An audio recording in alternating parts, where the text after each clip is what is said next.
All right, hello and welcome everyone. We are back again with another segment of All Things Real Estate. And today I have a special guest from a totally different field.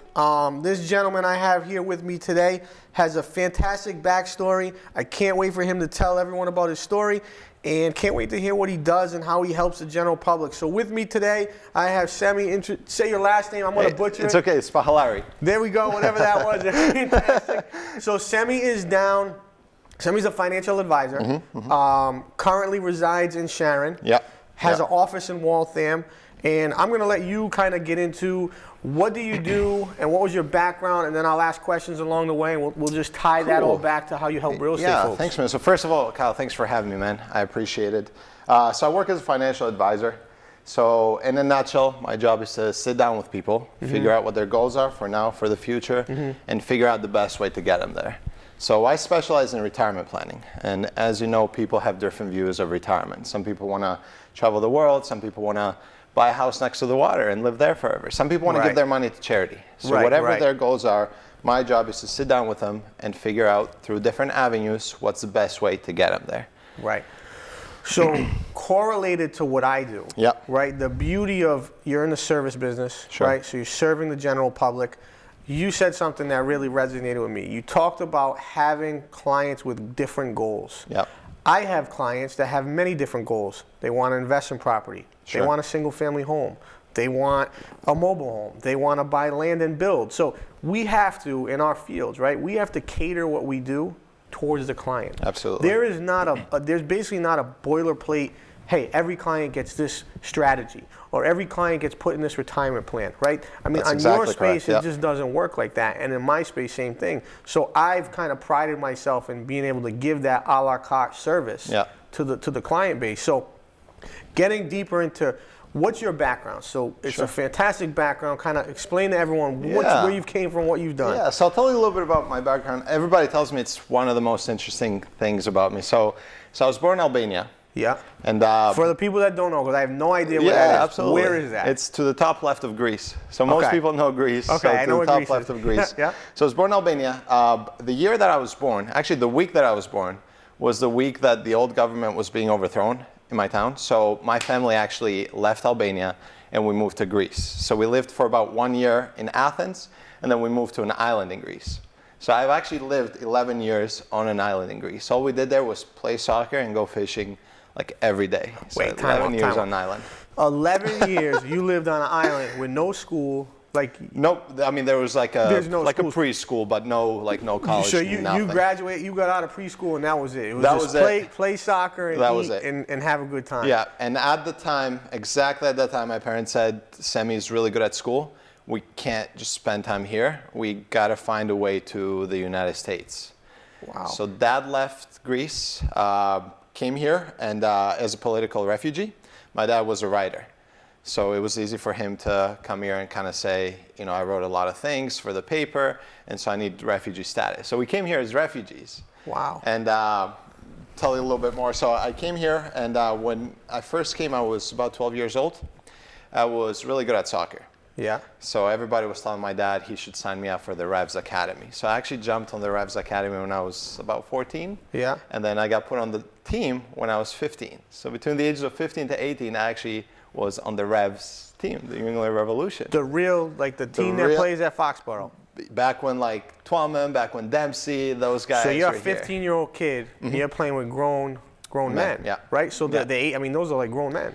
Huge, and size-wise. Yeah, that's what I'm saying. That age difference, that's a huge difference. A 15-year-old and a 30-year-old or a 25-year-old, that's night and day. So they kind of split us up during practices too. Back then I was 5'2", 125 pounds. I was really fast, really good, but I wasn't strong at all. Right, and that's a big factor. So I didn't start in any of the games, and when I turned 18, the coach thought that would be a good idea that I get bigger and stronger and come back and reach out for the team. So I ended up going to college for soccer. Unfortunately, halfway through my freshman year, I tore my ACL.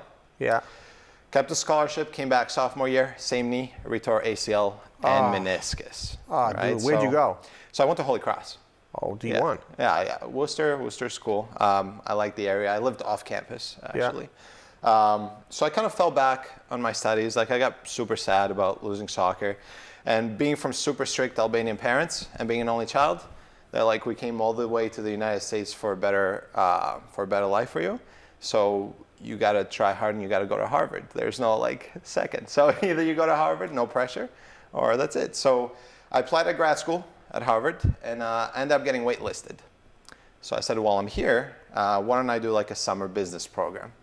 So I started doing a summer, like an international business program at Harvard, and that's where I met two guys that ended up becoming my partners. So long story short, when I was in the summer of 2014, I started a business with two guys from China, very wealthy backgrounds. We became gold brokers. So we'd like import gold from Ghana, Africa, and sell it here for a profit. We did that for about 2 years and 6 months or so. And then a company from Canada wanted to do the same thing that we're doing. But at the time, we had most of the contracts, the land leases, the shipping license. So they made us an offer to buy our company. So think of it like this. At the time, I was like, guys, this is our baby. We have to grow this. It's got to be for our families. They're kind of like, I kind of just want to take over my parents' business. I want to go to Northeastern. So we end up selling. So I found success very early on after school. And then it was an easy transition to being financial advisor because my main focus, I kind of split my business 50% between business owners, especially Greeks and Albanians because I also speak the language. Absolutely. And half of my business is individuals. But it was very easy for me to get into the business space because I know what it's like to run your own business. I knew what it's like to have to hustle to make payroll for the people every week. So that's interesting. So you're two, right? So the culture, right? So the being Greek, right? You can relate to these folks. So they're gonna trust you, and I see that in my space, right? So if I work with, you know, if there's a Chinese buyer, they're gonna be very comfortable with someone of their own, you know, stature. So that's a huge benefit. And how big is that population out here? So it's huge. I mean, I gotta tell you, like now I'm growing my market a lot more in Rhode Island because I did really well in the business in Massachusetts and the Boston space. So I'm developing a very large market in Rhode Island, partly to like the business groups that I'm part of and the relationships that I've built here. But Massachusetts, like almost every other restaurant or pizza place that you see is owned by like a Greek owner. Absolutely. And that's what I was thinking. Like you go down to Federal Hill, you go down to any of these areas, like they own them. That's that. And those guys do a really nice job. They're cash-based businesses, right? For the most part, but they save. In general, those folks save a lot of money, which is good for you because you can help them take that savings and invest it, right? And then make that money work for them. Absolutely. And obviously pros and cons on the idea of have it be mostly in cash because some of them never leave that idea of it's cash and that's it. Like I just want to look at it. And you know what though? If you're used to that, like if you're in that space where you want that cash in your house or your safe or you're under your bed, it's really hard to get rid of it. You know, it's really difficult to say, okay, I can't see it, feel it, touch it anymore. Here, Semi, take it and invest it. They're like, oh, I worked this hard. You know, I want it. Absolutely. I want that money. And I think part of that psychology comes from the fact that there's a whole lot of like pyramid schemes and scams in Greece and Albania. So the idea of like a financial advisor is almost a foreign concept, no pun intended, overseas because people are not used to it. The only people that realistically have financial advisors in Greece and Albania are people that are really, really wealthy. The super rich. It's like literally the 1% there. So coming here and having to relearn and having me go over all the financials with them, they're not used to that. So it took me a long time to get in that space. But see, you guys, so your space is, your field very important, right? Because whether you're making 50K, 500K, 5 million, someone, somehow, somewhere has to consolidate this stuff together so you can get a true picture of wealth, right? Because these people, like, you don't really know. If you're not paying attention to this stuff, you're not sure if you're using the correct tax deferment plan. You know, you just don't know what's going on. So you and the accountant, right, the financial advisor and the accountant really are the quarterbacks for a person's financial well-being. Absolutely. Right? And I'm, you know, I think it's super, especially as a business owner, you really need to have that. And someone like yourself that's run a business can relate. I struggle with the FAs, financial advisors that never ran a business they have no idea. Like, they don't understand what pain, struggle, good, bad, positive, ugly we go through every day. So that's a good thing to have. Yeah. And that's a nice kind of relationship builder that you have there. Absolutely. And one of the things that I've ran into is you don't know what you don't know. So if you never got that financial education. Right. And that kind of, like, the reason why I chose this is almost my niche market. And I had a couple of different job offers, mostly in wealth management, like the Morgan Stanleys, the JP Morgans. But I kind of wanted to join a company that did both retirement planning, including the insurances that are important, and the wealth management. So I didn't want to only deal with people that already had money, where I was managing their money and their investments. I wanted to start from the bottom up. I wanted to make sure that those people making 30K, 40K, those people had somebody to talk to about money. So what I've tried to do is I've become the one person in the community, Albanian Greek community, that if anybody has any questions about money, they feel comfortable enough giving me a call and asking, how do I do this? What's the deal with that? So that's kind of what my hope is, to become that one person that people feel comfortable enough to ask money questions. The trusted person. Yeah. So what you're looking to do is what I try to do in my space. I want, when someone thinks real estate, I want them to think of me. Yeah. Point blank, period, end of story. I want anyone in my locations, when they think real estate, or they hear the name, or they see the sign, or they see the name, or hear a commercial, it resonates. And to get to that level is really tough. That's a hard thing to do, but that's the goal I think we all should have in running a business, right? Is to really be that person, that guy, the gal, whatever, to be at the top and to have people really look for you and trust you and know what they're going to get. Yeah. So know that they will get a service that can't be beaten. Yeah, yeah, absolutely. So one question for you, back to before we tie it into real estate. So your story's great, and I haven't heard it before today. So that was pretty. The one part that I thought was fantastic. I just liked it. So you played on the Revolution. You didn't go to school till you were 12. Correct. Basically, right? Correct. So you come over to the U.S., you're a refugee, you come over, now you enter school, whatever. Then you get on the Revolution, you're a professional athlete, right? You're able to go to college at Holy Cross, right? You tear your ACL, MCL, boom, that's done. Twice, You go to Harvard.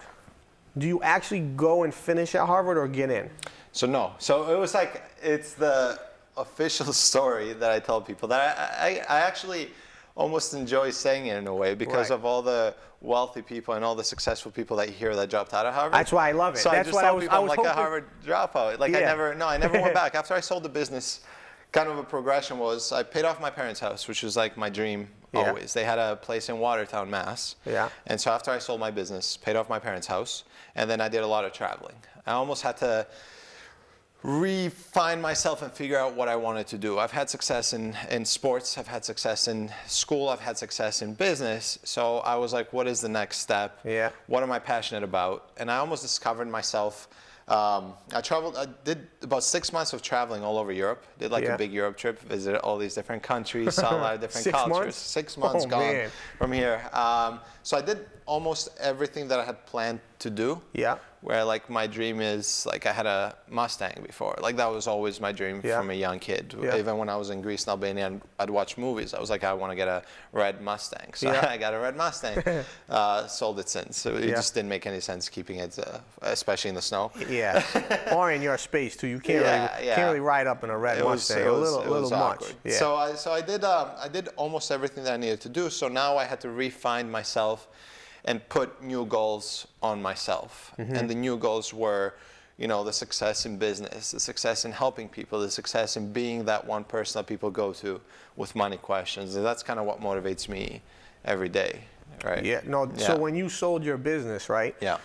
Did you take enough away from that to be set for a long period of time? Was it a major sale, or would you consider it now, where you are in your stature now, like a good number? Like you were like, wow, that's real money. So one thing that I think in a way I was lucky to have the partners that I had, was that when we sold the business, we actually split the money equally 3 ways, even though they're the only ones that had invested money in the beginning. I didn't have any to invest back then. I wasn't like, I mean, that conversation about the business started us after one of the classes. We decided to go for Chinese food, and we stopped by an ATM with my partner to take out some money. So he did like summary to check how much money was in his checking account, and he had like $6.5 million. And I'm like, dude, I've never seen that much money before in front of me, where'd you find that money? And he's like, oh, my dad sent it to me to make sure I'm okay. I was like, $6.5 million in his checking account? In his checking account. Young kid? How old were you then? 23. Oh 24. my God. Yeah. Oh man. So their parents, so one owned a tourism business, like a travel agency. That they had since the 70s, and the other one did like jade and diamonds imports that they had since like the 60s. So like their backgrounds were very wealthy. So their fathers had no issues sending them, literally, it's so weird to say, but millions and millions of dollars so they could be okay in the United States. That's wild. Yeah. So, wow. So how old are you now?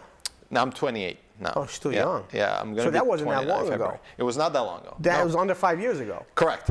Wow. Yeah. So that's wild. So how'd you get into that? That's crazy. That's wild. So you go in, you have no money, you enter the business, boom, you guys sell it, you get a third. Correct. You travel for a while. Now decide that you're going to be a FA, right? Get into that space, get designated, get all your certificates ready to rock and roll. So now I'm studying for the CFP certification. Like in the process. It's a long. I have my CFA. I saw it. I was excited. That's awesome.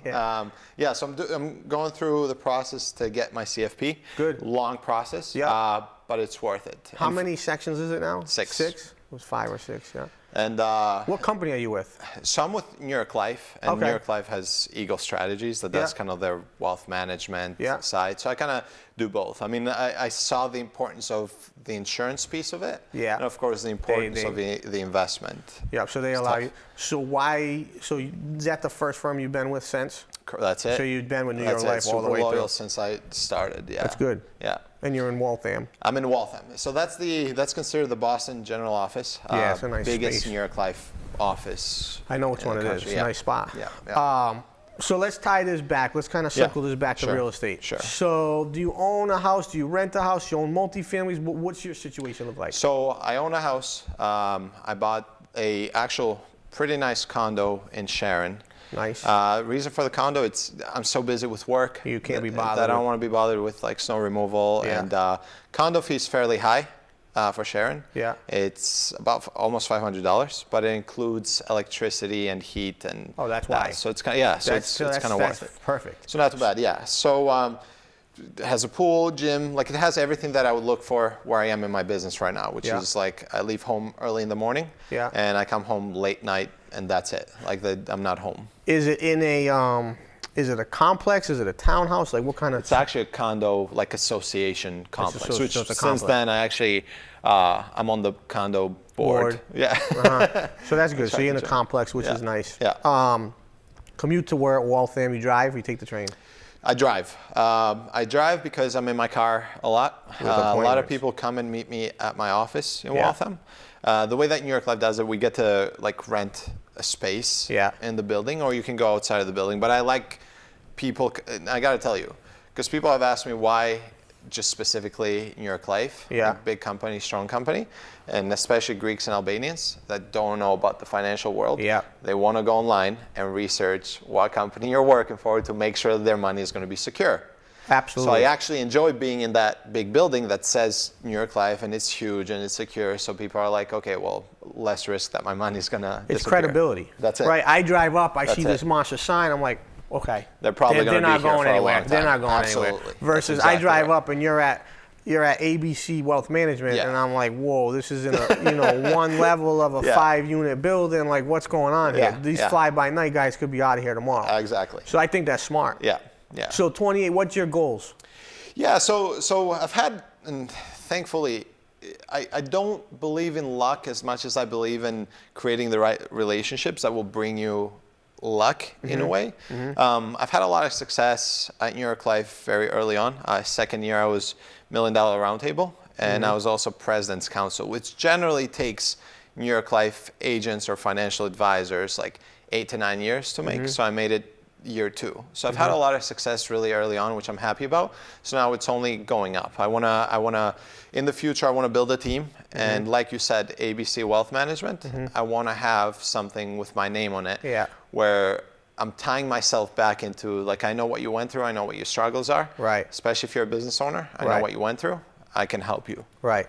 So that's good. So the goal now is to kind of learn the space, learn the business, continue to grow there, and then over time, put your name on it, put your stamp on it, open up with that flag. Yeah.